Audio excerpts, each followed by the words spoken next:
Hey everyone, and thanks for jumping back into the Cryptoverse.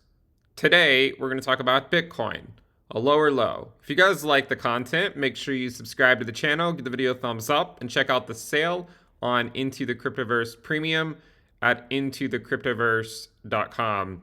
Let's go ahead and jump in. So it would appear that all of our discussions about the high likelihood that Bitcoin would in fact see a lower low have now come to fruition. And in fact, if we look at the daily time frame, you'll notice that Bitcoin put in a low, a new low, on November 8th, which coincidentally is exactly 1 year after the highest Bitcoin daily close. Now, it's not the highest we went. We know that occurred on November 10th, but it's the highest daily close Bitcoin put in. It's 1 year later, it then put in a lower low. And we talked about this idea, right? We've talked about the 1 year running ROI and how it typically goes down to about 0.2 or so 1 year after the fact. This is not news, right? It's just simply looking at the charts. And this is why I think it's useful to look at a lot of different indicators to try to form your overall opinion on the market. And yes, there are always some indicators that might flash sooner rather than later. But as a fairly risk-averse investor, I prefer to see confluence amongst a lot of these indicators rather than to cherry pick the ones that maybe tell a narrative that a lot of people are hoping for. So in fact, Bitcoin did go down and put in a new low. So why don't we dissect that a little bit? So far, the low is 17,228. As of today, we've also gone down to 17,256.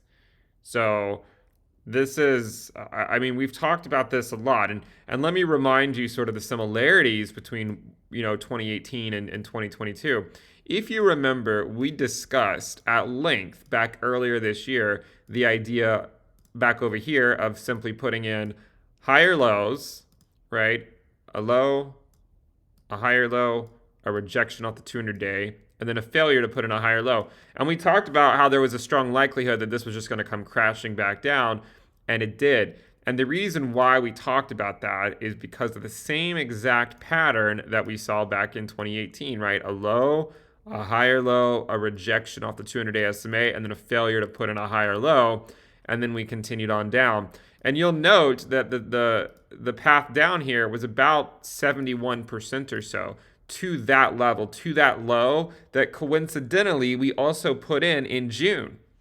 It's the same thing, right? Like if you take it here, it's a little bit worse, in fact, in terms of the percent drawdown to that low in June. So again, there's so much familiarity with exactly the same type of market structure. You have that 70% drawdown. You see the low in June, right? You see that low in June right here.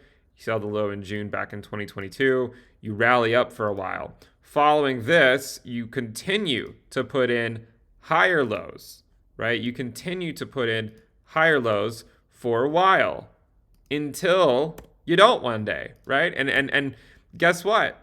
It happened in 2018. It happened in November, right? Like it happened in November after putting in a low in June.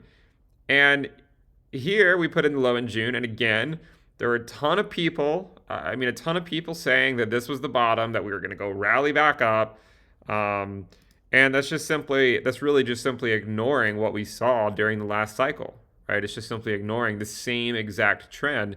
And I mean, you can look at the chart and see that it played out more or less the exact same way, at least so far. Right, at least so far. Now, I will say, there's no guarantees of anything in this market. There's no guarantees that it has to go any specific way. But one of the things to remember, and we've talked about this idea as well, is that this low here was less than 6K, right? It was less than 6K. But what's interesting is we didn't really even come close to that level. We more or less held above 6K for the most part until November. And that was when the floor fell out. But we held it until November. And then today, right, the same idea. It's just that you could equate the 6K back then with the 18K today. So we went slightly lower than 18K back over here, and it took until November to form a new low. Now, I know a lot of people are wondering, well, does that mean you have to see another 50% drawdown from the current levels? Look, it doesn't mean necessarily anything, right? Like there's nothing necessarily has to happen. We're just drawing the parallels between the two cycles. There's a lot of evidence to suggest that a lot of indicators would hit major bottoms well before another 50% decline. So we talked about the bulls versus the bears. We talked about the on-chain risk. I would go encourage you to watch those videos. They should be out within the last few days or so on my channel. Look at those. And if you look at those, you'll realize that it takes this lower low for a lot of these other indicators to really start to flash, right? It takes this lower low.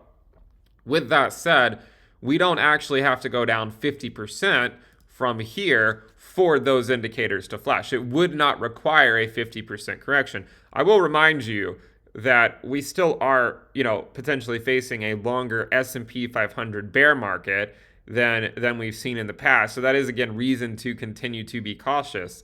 And I've urged caution throughout 2022. I've said, for those considering altcoins, it's pretty much standard to just take a cold shower and reconsider in 2022, because you might catch some bear market rallies, but at the end of the day, the destination is likely going to be the same.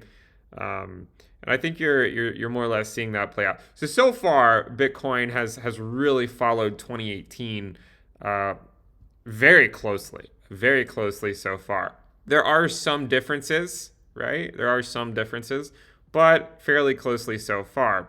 If we do an inventory on what it took to get this move down, obviously there's stuff going on within the crypto space. I don't really like to get into that drama. Plenty of other people do, and I will leave it to them. But if you go look at the bull market support band, in fact, Bitcoin rallied up to it. And as we discussed, right, I mean, just another clear rejection off the bull market support band. We did not even get above the 21-week EMA. We did back over here, but so far this has just been a clean rejection off of the bull market support band rather than anything else. And so far Bitcoin is down 16% on the week. You may notice that once Bitcoin had this move down back in November, which coincidentally was also in mid-November, and if you it's kind of crazy, right? I mean, like if you look at when the capitulation really started back over here, the highest price we rallied back up to before it began was on November 7th, and then we started to come back down on November 8th. I mean, it really is eerily familiar. It almost feels like deja vu, right? Like it feels like I'm experiencing the exact same thing that we did back in 2018, where altcoins just start to go into free fall, and Bitcoin really starts to struggle. So I think that it's so worthwhile to draw the comparisons, not to tell you what has to happen, but to tell you what easily could happen. And if you don't plan for the scenario that could happen, then the only person you have to blame is yourself. Okay, this is what we've been saying for the entire year. So again, we'll continue to follow this.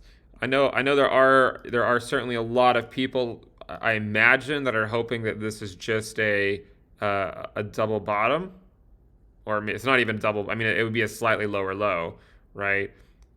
But so far, Bitcoin is not really showing any strong ability to bounce back up. It doesn't mean it won't, but you have to sometimes just give these things time to play out. It's difficult to come in every 10 seconds and try to overanalyze every $1,000 move in the Bitcoin market, right? Like just because Bitcoin goes to 19K in a few weeks or something wouldn't mean that it can't go further down. Furthermore, if Bitcoin goes down, it doesn't mean it can't just rally back up in 5 months to prices much higher than today.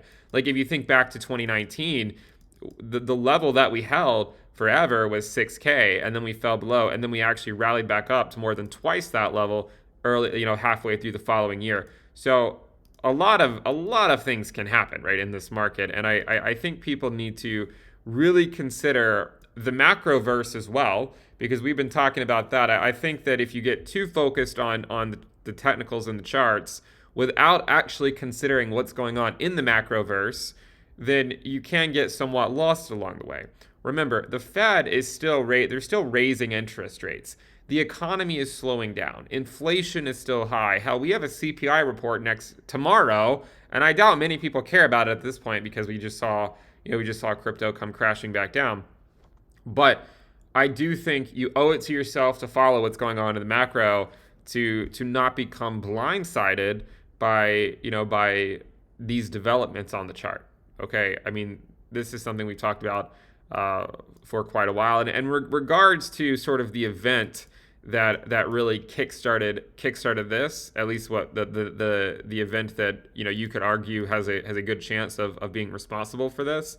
Remember, if the Fed were not raising rates and we're not making everything, the financial conditions tighter, then that thing that happened, like that might not have occurred, or at least not anytime soon. But it's because the Fed is constricting, right? It's because they're constricting. It shows you which companies are not going to have a good chance of making it. The market has a way of sniffing them out, right? When we have access to cheap money, you can have all these companies that are doing extremely well. And let's think about outside of crypto for a minute. Like when the Fed is providing access to relatively cheap capital, you can see so many companies that are sort of just moving along, but they're losing money, and the only reason they're able to stay in business is because they have access to cheap cash, because interest rates are low. But what happens when the Fed raises rates? You see who the zombie companies are. You see the ones who made some very poor decisions when conditions were good, and now they're going to pay the price when conditions are bad. So that's why I say don't ignore the macroverse. Don't ignore what the Federal Reserve is doing, because their policy right now will have a way of sniffing out who are the companies that won't make it, right? It's only the strongest companies that will survive this time. The ones that were not over levered to their ears, did not, use native tokens as collateral, all this other stuff, right? The market will sniff out the weakness and likely take them down. This is the truth. They're likely just going to take them down. And you see it, right? You see it develop on Twitter. Once the market becomes aware of a vulnerability, it's not long before it's fully found out. And the market takes swift and decisive action. As of right now, Bitcoin is down 75%. So we're now, we've hit that, around that 75% level. That's the question, right? Is it enough? Is it enough? I mean, we've talked about this before. Our last cycle was 84%. I struggle to assume that this is enough. And I mean, I know there's the idea of diminishing losses. Again, that is based on a secular bull market, but even with that, like even if the Fed were printing in the same way they have been for the decade, and if rates were still low, you could still argue that this might not be enough, right? We went from 94 to 87, but then 87 to 84. Is 84 to 74 or 75, is that enough of a drawdown to merit a meteoric rise in the future? I mean, I think that's up for your interpretation. We have a lot of the indicators on the website. Make sure you guys check it out, intothe-cryptoverse.com. We do have that sale running for the month of November. So go ahead and check it out, and you can lock in the lower rate. But I will leave you with just be flexible with these market conditions right now, because the Fed is doing something they haven't done before since Bitcoin's been around. And as long as monetary policy as long as monetary policy continues to be tighter and tighter, the companies that are really zombie companies will be sniffed out by the market, and the market will take them down. So Bitcoin within the Cryptoverse is sort of a safe haven within crypto. Now, if you include everything, obviously Bitcoin does remain under pressure and is not necessarily a safe haven in terms of the returns is given over the last year. I mean, it's down 75%. But in terms of in the Cryptoverse, I think you could argue that in this, like, you're not going to see Bitcoin um, perform some of these stunts, right? That some of the altcoins do, where they drop like 80% in a day. I mean, Bitcoin can drop 80% from a high, but it's not generally going to drop 80% in a day, right? So people will seek refuge, I think. How many altcoins have to fall before people just say to hell with it, right? Like, do you want to, spend a lot of time trying to figure out if your altcoin is the one that's about to go through one of these reckoning events? And that's sort of what leads people back to Bitcoin. And I'll say this again. People say things like, well, you're just being a Bitcoin maxi. And I've been fairly open. I'm not a Bitcoin maxi.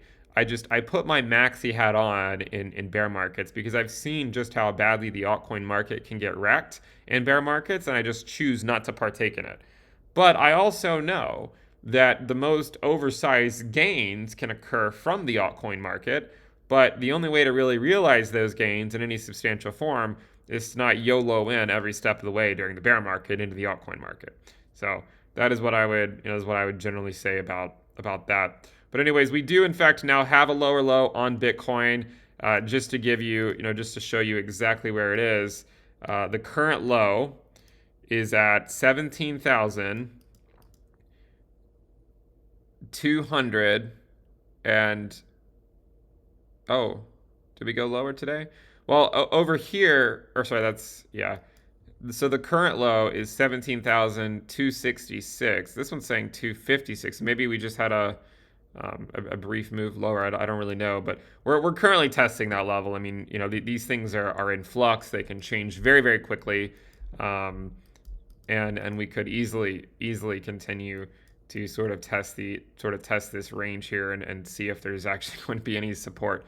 If it's like November 2018, then we still have plenty of downside ahead of us. And if we do, you're going to see a lot more indicators start to flash. But anyways, thank you guys for tuning in. Make sure you subscribe. If you're not subscribed, give the video a thumbs up. I hope that the videos this year have been useful to you in preparing for this outcome and the general reckoning that you're seeing occur in the altcoin market. And we will just continue to take it, one day at a time, and eventually we'll come out the other side. But until then, just make sure you subscribe, give the video a thumbs up. Check out Into the Cryptoverse Premium at intothecryptoverse.com. Link down in the description below. I'll see you guys next time. Bye.